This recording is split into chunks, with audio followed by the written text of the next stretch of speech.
Sabe, muito antes de existirem templos, rituais ou até mesmo religiões organizadas como a gente conhece, a humanidade já sentia essa necessidade de se conectar com o divino. E essa conexão, ela se concentrava em um único lugar, um conceito fundamental que a gente vai explorar hoje. Para a gente entender a verdadeira essência da adoração, a gente precisa voltar lá no comecinho. Imagina só um mundo sem nenhuma estrutura religiosa, sabe? Sem prédios sagrados, sem catedrais gigantescas.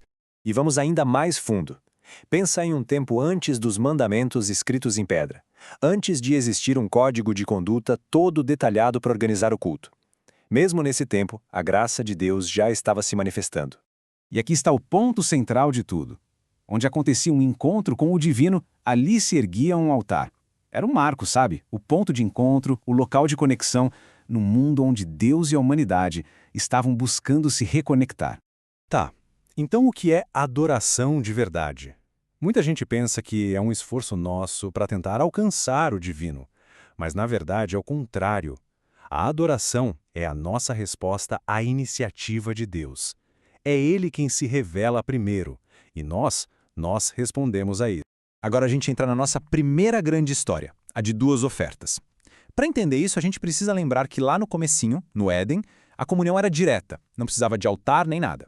Mas, uma vez que essa conexão se quebrou, a humanidade teve que achar um novo jeito de se aproximar de Deus. E é aí que surge o primeiro sacrifício. E aqui tem um detalhe que, olha, é crucial. O primeiro sacrifício não foi feito por um ser humano. Foi o próprio Deus quem fez vestes de pele para cobrir a culpa de Adão e Eva. Isso já estabeleceu um princípio fundamental desde o início. Uma vida precisou ser entregue no lugar de outra. Nascia ali a ideia do substituto. Bom, com esse princípio estabelecido pelo próprio Deus, a pergunta natural é: e aí? Como a humanidade respondeu? Como foi a primeira vez que alguém, por conta própria, tentou se aproximar de Deus usando um altar? Isso nos leva direto para a famosa história de dois irmãos. E o contraste entre os irmãos, como a gente vê na tabela, é gritante. De um lado tem a oferta de Caim, frutos da terra, o resultado do esforço dele, sem reconhecer o pecado. É uma adoração baseada no que ele fez, no mérito humano. Do outro lado, a de Abel, um sacrifício de sangue, baseado na fé, que reconhecia a culpa e seguia o padrão que Deus já tinha mostrado.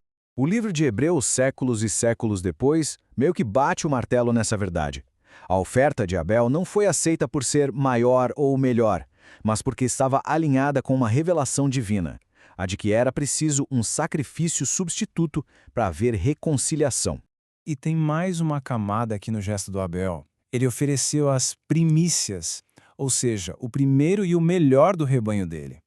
Isso mostra um coração que honra a Deus com prioridade, não com o que sobra, sabe? Revela uma confiança muito grande de que mesmo dando o melhor, Deus continuaria provendo para ele no futuro. Agora vamos avançar um pouco na história e chegar em Abraão. Com ele, o altar ganha novas camadas de significado. Deixa de ser só um lugar de oferta para virar um marco de aliança, um ato de consagração e uma declaração espiritual muito poderosa.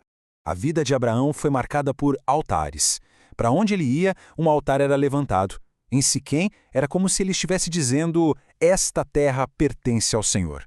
Em Betel, era um ato de marcar sua presença ali, de invocar o nome de Deus. E então, a gente chega no ponto máximo da jornada de fé dele, o Monte Moriá. Agora para um momento e presta atenção nessa frase. É a primeiríssima vez que a palavra adorar aparece na Bíblia. E o contexto não podia ser mais chocante. Abraão diz isso quando está a caminho de sacrificar o próprio filho.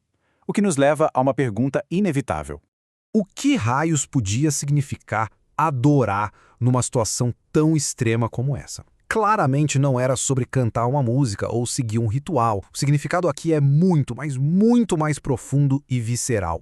Naquele momento, adorar significava se curvar, se render por completo.